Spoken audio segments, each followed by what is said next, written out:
Hi అండి, welcome back to happy recipes. నేను మీ స్వప్నని. ఈరోజు వీడియోలో ఎంతో టేస్టీ యమ్మీ అయిన స్వీట్ రెసిపీ అండి.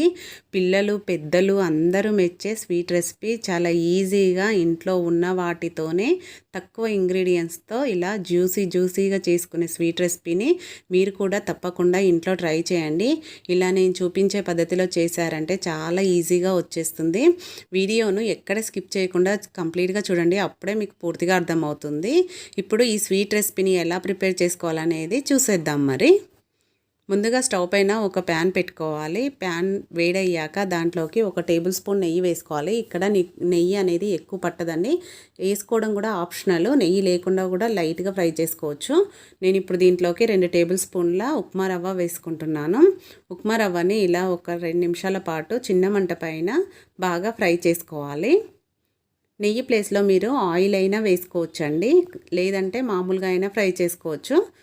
నెయ్యి కంపల్సరీ వేసుకోవాలని మాత్రం లేదు. ఇప్పుడు 2 నిమిషాల తర్వాత రవ్వ ఫ్రై అయింది కదా, ఇప్పుడు దీంట్లోకి ఒక 1/4 కప్పు గోధుమ పిండి వేసుకుంటున్నాను. ఈ స్వీట్ అనేది మనం గోధుమ పిండితో చేసుకుంటున్నాము, సో అందుకని ఇప్పుడు 1/4 కప్పు గోధుమ పిండి వేసుకొని ఇది కూడా లైట్గా కలర్ చేంజ్ అయ్యి మంచి స్మెల్ వచ్చే వరకు ఫ్రై చేసుకోవాలి. ఇది మొత్తం మనము చిన్న మంట పైనే చేసుకోవాలి, లైట్గా ఫ్రై చేసుకోవాలి. ఇలా కలుపుకుంటూ ఫ్లేమ్ అనేది పెద్దగా పెడితే పిండి మాడిపోతుంది, కాబట్టి చిన్న మంట పైనే కొంచెం ఎక్కువ టైం పడుతుందండి. మినిమం నాకైతే ఒక 5 నిమిషాల వరకు పట్టింది. పిండిని ఇలా వేయించుకోవడం వల్ల మనకు స్వీట్ అనేది మంచి టేస్ట్తో వస్తుందండి, సో అందుకని ఇలా వేయించుకోవాలి పిండిని. రవ్వ వేయడం వల్ల స్వీట్కి ఎక్స్ట్రా క్రిస్పీనెస్ అనేది వస్తుంది, సో అందుకని ఇలా రవ్వ వేసుకుంటాము. ఇవి మంచి కలర్ వచ్చాక చూడండి, మంచి కలర్ వచ్చింది కదా, ఇప్పుడు దీంట్లోకి ఒక 1/2 టీ స్పూన్ ఇలాచీ పౌడర్ వేసుకున్నాను. ఇలాచీ పౌడర్ వేసుకున్నాక నెక్స్ట్ దీంట్లోకి మెయిన్ ఇంగ్రీడియంట్ 1.5 కప్పు పాలు తీసుకోవాలండి. మనము 1/4 కప్పు పిండి తీసుకున్నాం కదా, దానికి డబల్ క్వాంటిటీలో పాలు తీసుకోవాలి. 1.5 కప్పు వేసుకోవాలి. ఫస్ట్ 1 కప్పు వేసుకొని పిండి అనేది ఉండలు కట్టకుండా జాగ్రత్తగా కలుపుకోవాలి. ఎక్కడ కూడా ఉండలు అనేది ఉండకూడదు, కొంచెం జాగ్రత్తగా కలుపుకోవాలి. ఇలా 1 కప్పు వేసుకున్నాక ఇప్పుడు నెక్స్ట్ ఇంకొక 1/2 కప్పు పాలను కూడా యాడ్ చేసుకోవాలి. ఇది కలుపుకుంటూనే ఇంకొక 1/2 కప్పు పాలను యాడ్ చేసుకోవాలి. ఇప్పుడు నేను చెప్పిన మెజర్మెంట్తో మీరు చేశారంటే మీకు కూడా పర్ఫెక్ట్గా వస్తుంది.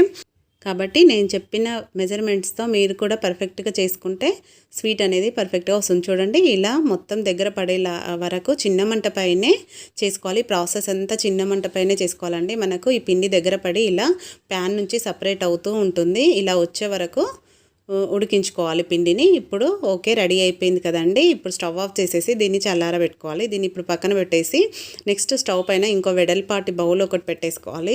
దీంట్లో మనం ఇప్పుడు షుగర్ సిరప్ చేసుకుంటున్నాం కాబట్టి మనము 1/4 కప్పు పిండి వేసుకున్నాం కాబట్టి నేను ఇక్కడ 1 కప్పు షుగర్ వేసుకుంటున్నాను. మీరు స్వీట్ ఎక్కువ తినే వాళ్ళైతే 1.5 కప్పు కూడా వేసుకోవచ్చు.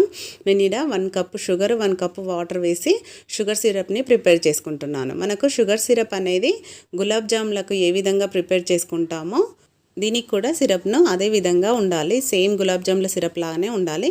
ఈ విధంగా షుగర్ అంతా మెల్ట్ అయ్యాక మనము ఇది ఉడుకుతుంది కదా, ఇప్పుడు షుగర్ సిరప్ మధ్యలో చెక్ చేసుకుంటూ ఉండాలి. మనకు గులాబ్ జాముల సిరప్ లాగా వచ్చేస్తే సరిపోతుందండి. వేలితో ఇలా చూస్తే మనకు తెలిసిపోతుంది కదా.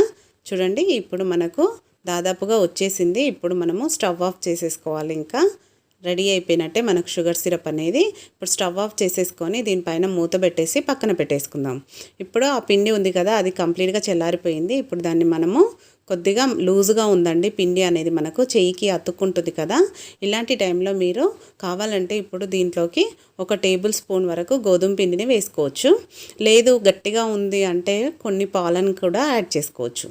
నేను ఇక్కడ కొంచెం లూజుగా ఉంది కాబట్టి కొద్దిగా 1 టేబుల్ స్పూను గోధుమ పిండి వేసుకొని దీన్ని బాగా పిండిని ఒత్తుకోవాలి. మనం ఇలా ఒత్తుకోవడం వల్ల మనకు స్వీట్ అనేది అంత సాఫ్ట్గా వస్తుంది.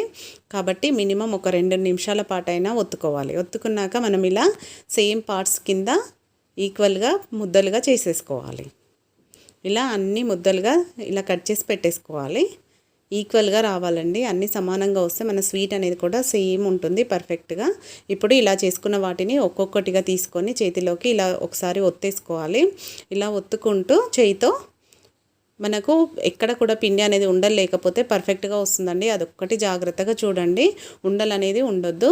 చూడండి, ఇలా చేయితో రౌండ్గా చేసుకొని ఎక్కడ క్రాక్స్ అనేది ఉండొద్దు, కొంచెం జాగ్రత్తగా చేసుకోవాలి. ఇక్కడ ఈ విధంగా చేసుకున్నాక మీరు కావాలంటే ఏ షేప్ అయినా ఇచ్చుకోవచ్చండి. నేనైతే ఇలా ఒకటి తీసుకొని జాలి ఉంటుంది కదా మనం ఆయిల్లో డీప్ ఫ్రై చేసేది, ఆ జాలికి దాంతో షేప్ కరెక్ట్గా ఇలా ఇచ్చుకున్నాను. నేను ఈ డిజైన్ ఇచ్చుకున్నాను. మీరు కావాలంటే మీకు ఎలా కావాలంటే అలా డిజైన్ చేసుకోవచ్చండి. ఇలానే మిగతావన్నీ కూడా చేసి ప్లేట్లోకి పెట్టేసుకుందాం. ఒక ప్లేట్లో ఇలా చేసి పెట్టేసుకోవాలి. నెక్స్ట్ ఇంకొకటి కూడా చూపిస్తాను చూడండి. దాన్ని కొంచెం చేయితో ఇలా ఫస్ట్ చేసుకునే ముందు ఒత్తుకోవాలి. ఒత్తుకున్నాక చేతి మధ్యలో పెట్టుకొని రౌండ్గా చేసి ఈ విధంగా చేసుకోవాలి. సైడ్స్ అనేది క్రాక్ రాకుండా చేయితో ఒత్తుకొని దీనిపైన ఇలా ఒత్తేస్తే మనకు ఈజీగా డిజైన్ అనేది వచ్చేస్తుంది.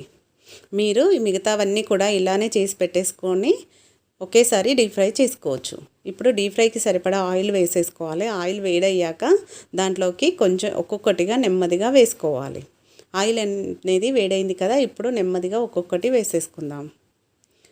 ఆయిల్ వేడయ్యాక దాన్ని మీడియం ఫ్లేమ్లోకి అడ్జస్ట్ చేసుకుని వీటిని వేసుకోవాలండి. హై ఫ్లేమ్లో పెట్టి వేసుకోకూడదు. హై ఫ్లేమ్లో పెడితే కలర్ అనేది తొందరగా వచ్చేసి లోపల ఉడకవు. సో అందుకని మీడియం ఫ్లేమ్లోనే ఉడికించుకోవాలి.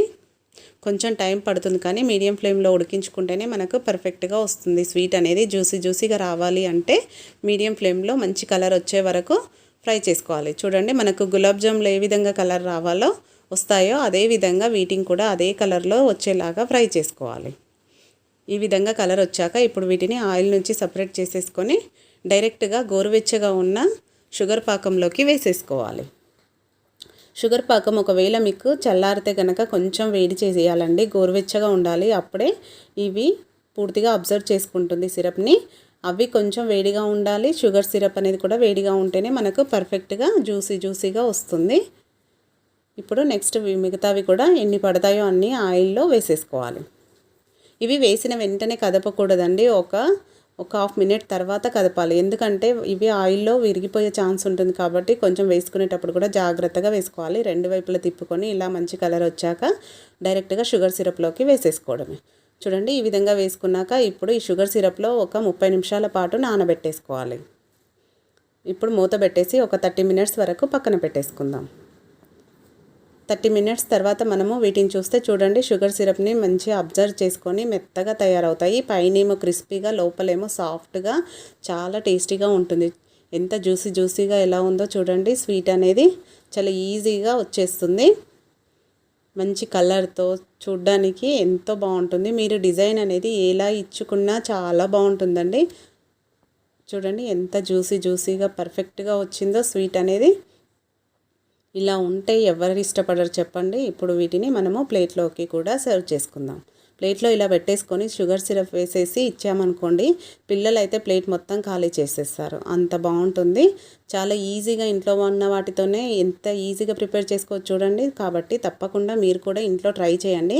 ట్రై చేసి మీకు ఎలా కుదిరిందో కామెంట్ పెట్టడం మాత్రం మర్చిపోకండి. కామెంట్ పెట్టండి. ఈ వీడియో మీకు నచ్చినట్టయితే ఒక లైక్ చేయండి. మీ ఫ్రెండ్స్ రిలేటివ్స్తో షేర్ చేసుకోండి. మరిన్ని కొత్త రెసిపీస్ కోసం మన హ్యాపీ రెసిపీస్ ఛానల్ వెంటనే సబ్స్క్రైబ్ చేసుకోండి. Thank you for watching.